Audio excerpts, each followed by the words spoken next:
போட்டிக்கு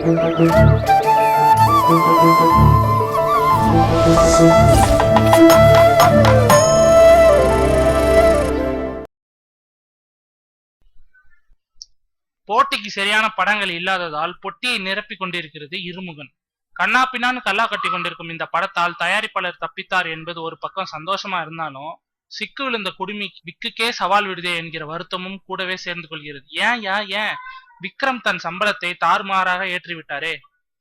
கரிகாலன் என்ற படத்தை எப்பவோ ஆரம்பித்து என்னென்னவோ காரணம் சொல்லி அப்படத்தை 6-7 வருஷமாக தள்ளி போட்டு வரும் விக்ரம் அதற்காக வாங்கிய அட்வான்ஸை மட்டும் நடுவில் திருப்பி தந்தார்ல.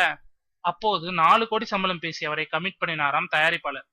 கால்ஷீட் சொதப்பல் காரணமாகவும் பாதி வரை எடுத்த படத்தை கிடப்பில் போட்டுவிட சொன்னதாலும் விக்ரமால் ஏராளமான நஷ்டத்திற்கு ஆளாகி இருக்கிறார் அவர். இப்போது அதே கம்பெனிக்கு தான் பிரம்மா பட இயக்குனர் சாக்ரட்டிஸை கோத்து விட்டிருக்கிறார் விக்ரம். திடீரென தனது சம்பளமாக 12 கோடியை நிர்ணயித்திருக்கிறாராம் அவர். 4 கோடின்னு கமிட் பண்ணி 12ல கொண்டு வந்து நிறுத்திருக்கும் விக்ரம் இன்னும் என்னவெல்லாம் சிக்கல் கொடுப்பாரோ.